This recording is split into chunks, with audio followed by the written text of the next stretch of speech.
Good morning বন্ধুরা। আজ 26শে জানুয়ারি 2024। আজকের দিনটা আমার জন্য খুব স্পেশাল এবং আজকে তো প্রজাতন্ত্র দিবস। আজকে স্পেশাল তার কারণ হলো আজকে আমার ম্যারেজ অ্যানিভার্সারি।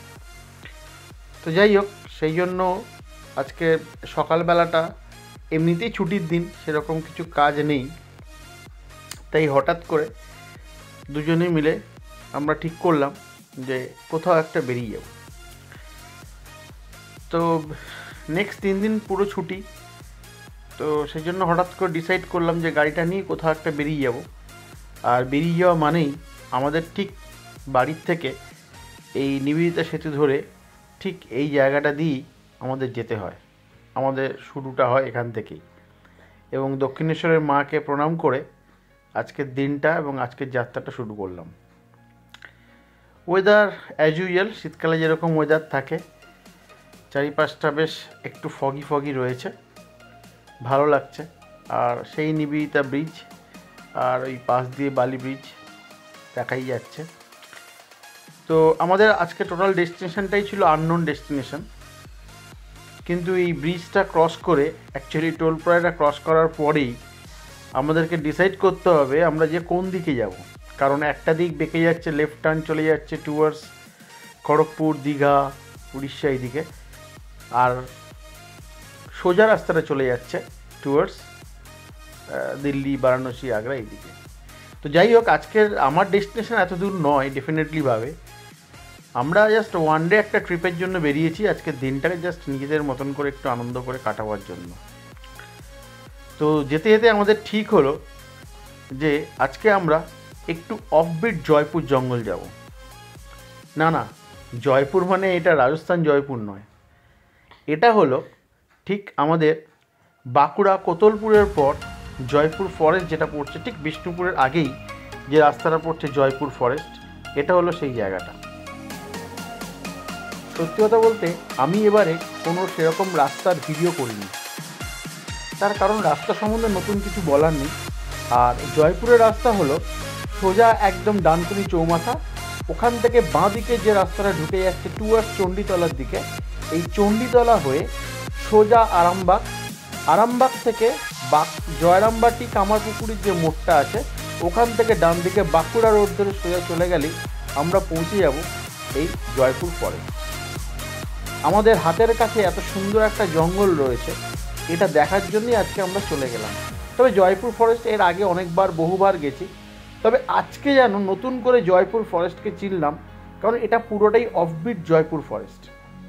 এই জয়পুর ফরেস্টের পাশ দিয়ে আমি প্রত্যেকবার অনেকবার বিভিন্নভাবে চলে গেছি, কিন্তু আজকের সত্যি কথা বলতে এই জয়পুর ফরেস্টের ভেতরে আমি প্রবেশ করলাম, এবং এই জয়পুর ফরেস্টের ভেতরটা সত্যি কথা বলতে গেলে এক কথায় অসাধারণ। এখানে প্রচুর ছোট ছোট বাড়ি রয়েছে এবং কিছু আদিবাসী গ্রামও রয়েছে। অ্যাকচুয়ালি বাড়িগুলো সে গ্রামের মধ্যেই পড়ে, এবং এইরকম সুন্দর জলাশয় রয়েছে, এবং পুরো জায়গাটা ভেতরটা যে না ঢুকলে এটা বোঝাটা একদম মানে কি বলবো অসম্ভব ব্যাপার, যে এর ভেতরে এত সুন্দর একটা পরিবেশ রয়েছে। আমরা সাধারণত প্রত্যেকেই বনলতায় যাই, বনলতায় গিয়ে আমরা লাঞ্চ বা ব্রেকফাস্ট করি, বা ডিনারও অনেকে করি, বা অনেকে আমরা স্টে করে আমরা বেরিয়ে চলে আসি। কিন্তু এই জয়পুর ফরেস্টের ভেতরে আরও কিন্তু 2 থেকে 3খানা রিসর্ট রয়েছে, যার মধ্যে একটার নাম হলো আরণ্যক এবং আরেকটার নাম হলো ক্যাম্পিং অ্যাট জয়পুর ফরেস্ট জঙ্গল ক্যাম্প রিসর্ট। এই দুটো ফরেস্ট কিন্তু জয়পুরের এই জঙ্গলের মধ্যেই অবস্থিত। আমি আরণ্যক রিসর্টের ভিডিওটা তুলতে পারিনি সত্যি কথা বলতে আলোর অভাবে, কিন্তু আমি জঙ্গল ক্যাম্প রিসর্টের ভিডিওটা তুলেছি। এই জঙ্গল ক্যাম্প রিসর্টের সম্বন্ধে আমি পরে আসি। যাই হোক, আপাতত যেটা বলি, একটা কথা না বললেই নয়, এই আরামবাগ রোড কিন্তু এখন বেশ অনেকটা জায়গায় ডবল লেন হয়ে গেছে, এবং আমাদের পুরসুরার কাছে যে ব্রিজ এবং আরামবাগের ঠিক ঢোকার আগেই যে ফ্লাইওভার দুটো ছিল, এই দুটো ফ্লাইওভারই কিন্তু আজকের দিনে চালু হয়ে গেছে এবং পুরোটাই ডবল লেন। সেই জন্য এই জয়পুর ফরেস্টের ডিস্টেন্স আমাদের কলকাতা থেকে আরও অনেকটা কমে গেল। এবং এর বাসে গেলে এই আপনারা বাঁকুড়া যাওয়ার বা বিষ্ণুপুর যাওয়ার যে কোনো বাস বা যে বাসগুলো পুরুলিয়া যাচ্ছে ভায়া আরামবাগ হয়ে, সেই সমস্ত প্রত্যেকটা বাসই এই জয়পুর ফরেস্টের ওপর দিয়ে যায়। এটা হলো সবচেয়ে একদম কমন রোড। ট্রেনে গেলে আরামবাগ থেকে আপনাদেরকে শেয়ার গাড়ি করে চেঞ্জ করে যেতে হবে, অথবা বিষ্ণুপুর নেমে ট্রেনে করে বিষ্ণুপুর থেকেও আপনারা শেয়ার গাড়ি করে এই জয়পুর ফরেস্টে আসতে পারেন। শেয়ার গাড়ি অথবা রিজার্ভ গাড়ি, বেসিক্যালি রিজার্ভ গাড়িই পাওয়া যায়, অথবা লোকাল কনভিনিয়েন্স যদি কিছু বাস থাকে তাহলে সেটাতে অ্যাভেল করতে পারেন। বাস আছে, বাস মোটামুটি ভালোই চলে। যাই হোক, ফিরে আসি জঙ্গলের মধ্যে। এই দেখেছেন সুন্দর সুন্দর মাটির বাড়ি, একদম গ্রাম্য পরিবেশ, মেঠো পরিবেশের মধ্যে দিয়ে আমরা যাচ্ছি এবং আমার গাড়ি তো ভালোভাবেই ঢুকে গেল। আশা করি সবার মোটামুটি গাড়ি ঢুকে যাওয়া উচিত 4 চাকা, কারণ মোটামুটি রাস্তা ঠিকঠাক চওড়াই আছে, স্ট্যান্ডার্ড 4 চাকার গাড়ি ভালোভাবেই ঢুকে যাবে। এই পুরো জঙ্গলটার মধ্যেই এই বাড়িগুলো কিন্তু রয়েছে এবং এর মধ্যে কিছু চাষাবাদও রয়েছে, কিছু কৃষিকার্যের জমিও রয়েছে। অ্যাকচুয়ালি সত্যি কথা বলতে এই জঙ্গলটা বিষ্ণুপুর রেঞ্জের মধ্যে পড়ে এবং এর সবথেকে বড় আকর্ষণীয় বস্তু হলো এখানকার মানুষদের সহজ সরল স্বভাব এবং আতিথেয়তা। এই সামনে দেখুন একটা ব্যারিকেড করে রেখেছে, এরা অ্যাকচুয়ালি সরস্বতী পুজোর চাঁদা চাইছে। গরিব মানুষ, গরিব ছেলে, যাই হোক এদেরকে পারলে কিছু ডোনেট করে আসবেন, এরা অল্পতেই খুশি হবে। মানে বিশাল কিছু দিতে হবে তার কোনো মানে নেই, বাট ঠিক আছে, এটা গ্রামের মানুষ, আমরাও আনন্দ করতে বেরিয়েছি, সবাই আনন্দ করুক, সেটাই ভালো লাগবে। যাই হোক, আর বেশি কথা বলবো না, মিউজিকের সঙ্গে এই জঙ্গল ভিউটা এনজয় করুন।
দেখতে দেখতে আমরা একটা 3 মাথার মোড়ে এসে পৌঁছলাম।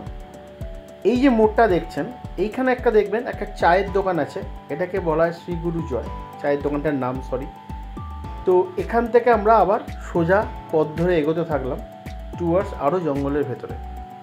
অ্যাকচুয়ালি পুরো জায়গাটা আমি অফবিট কেন কারণ নামটা দিয়েছি, তার কারণটা হচ্ছে হয়তো ভিডিওতে দেখতে পাচ্ছেন, বুঝতেও পারছেন, পুরো রাস্তাটাই জঙ্গলের ভেতর দিয়ে। আর যে গ্রামগুলো দেখছেন এগুলো কিন্তু খুব স্মল এরিয়া, মানে ছোটো ছোটো আদিবাসী ভিলেজ, এবং এদের যেরকম হয় আদিবাসী ভিলেজদের ঠিক সেরকমই এই গ্রামগুলো, ছোট্ট ছোট্ট গ্রাম। এবং যেহেতু পুরো এরিয়াটাই জঙ্গলের মধ্যে দিয়ে, এবং সেই জন্যই এই জায়গাটার নাম আমি, এই ভিডিওটার নাম আমি দিয়েছি অফবিট জয়পুর।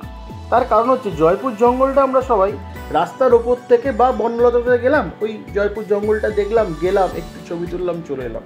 বাট ভেতরের যে রাস্তাটা দিয়ে আমি এলাম, অ্যাকচুয়ালি জয়পুরের এই ভেতরের রাস্তাটা অনেকে আসে, এই জয়পুর দেখবেন জঙ্গলটার থেকে যখন আপনারা টুয়ার্ডস বিষ্ণুপুরের দিকে এগোতে গেলে একটা ছোট্ট ক্যানেল পড়বে, ক্যানেলের পাশ থেকে একটা লাল মাটির রাস্তা ঢুকে যাচ্ছে, ওই রাস্তাটা দিয়ে অনেকে ঢুকে আসে।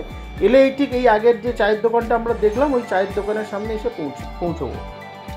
কিন্তু আমি যে রাস্তাটা দিয়ে এলাম সেই রাস্তাটা পুরোপুরিভাবে জঙ্গলের ভেতর দিয়ে এবং গ্রামের ভেতর দিয়ে, সেই জন্যই আমি এই ভিডিওটার নাম দিয়েছি অফবিট জয়পুর। এবং এই জায়গাটা ঠিক আপনি যখন জয়পুর থেকে বনলতা থেকে টুয়ার্ডস বিষ্ণুপুরের দিকে যাবেন, ঠিক বেশ কিছুটা আসার পর দেখবেন বাঁ দিকে একটা রাস্তা ঢুকে যাচ্ছে, ওটা দিয়ে এলেই এই জায়গাটাতে এসে পৌঁছবেন। যাই হোক, এখন আমরা এসে পৌঁছলাম একটা রানওয়েতে। এই যে এয়ারফিল্ডে আমরা এসে পৌঁছলাম, এই এয়ারফিল্ডের পুরনো নাম বা অরিজিনাল নাম ছিল পিয়াডোবা এয়ারফিল্ড।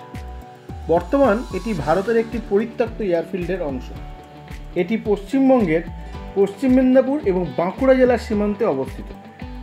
দ্বিতীয় বিশ্বযুদ্ধের সময় মারিয়ানা দ্বীপপুঞ্জ মোতায়েন করার আগে এই এয়ারফিল্ডটি United States of America use করেছিল এবং পরবর্তীকালে এটিকে ব্রিটিশ গভর্নমেন্টের হাতে হ্যান্ডওভার করা হয়। বর্তমানে এটি ভারতীয় বায়ুসেনার হাতে রয়েছে এবং এর পুরো পরিচালনা ভারতীয় বায়ুসেনার দ্বারা হয়। তবে বর্তমানে এটি পুরোপুরিভাবে পরিত্যক্ত একটি এয়ারফিল্ড। হয়তো ভবিষ্যতে এটি আবার কোনো না কোনোভাবে ইউজ করা যেতে পারে বা করতে পারে।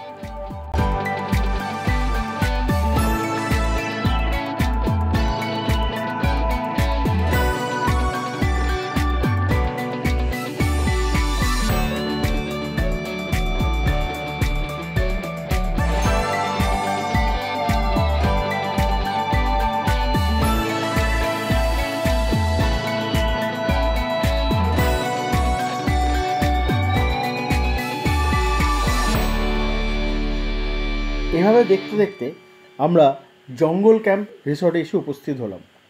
একবার রিসর্টটা দেখে নিন।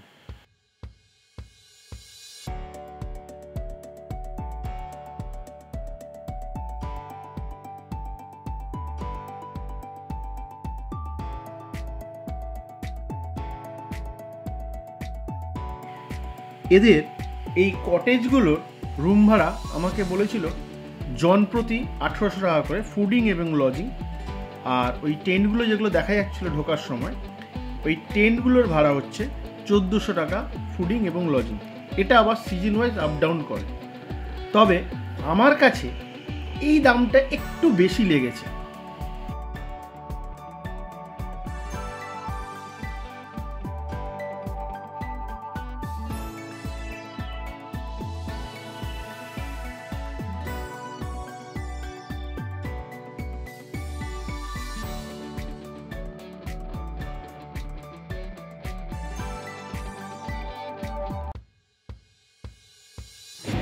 দেখতে দেখতে আমরা এসে পৌঁছলাম বনশ্রী রিসর্ট। এই বনশ্রী রিসর্টটা যদি আপনারা টুয়ার্ডস বিষ্ণুপুরের দিকে যান তাহলে আপনার ডান হাতে পড়বে, এবং বিষ্ণুপুর থেকে যখন টুয়ার্ডস বনলতার দিকে আসবেন তখন আপনার বাঁ হাতে পড়বে। এই বনশ্রী রিসর্টটি এক কথায় ছিল অসাধারণ, এবং এর অ্যাটমসফিয়ার আমার কাছে বনলতার থেকেও অনেক গুণ বেটার লেগেছে। প্রথমত বলি, এটা একদম পুরো জয়পুর জঙ্গলের একদম মাঝখানে অবস্থিত, মানে বনলতা এবং বিষ্ণুপুর মোড়ের ঠিক মাঝখানে এই রিসোর্টটি অবস্থিত এবং এটা লোকাল গ্রাম পঞ্চায়েতের দ্বারা পরিচালিত হয়। সুতরাং সেফটি এবং সিকিউরিটি দুটোই এখানে ভালোভাবে রয়েছে।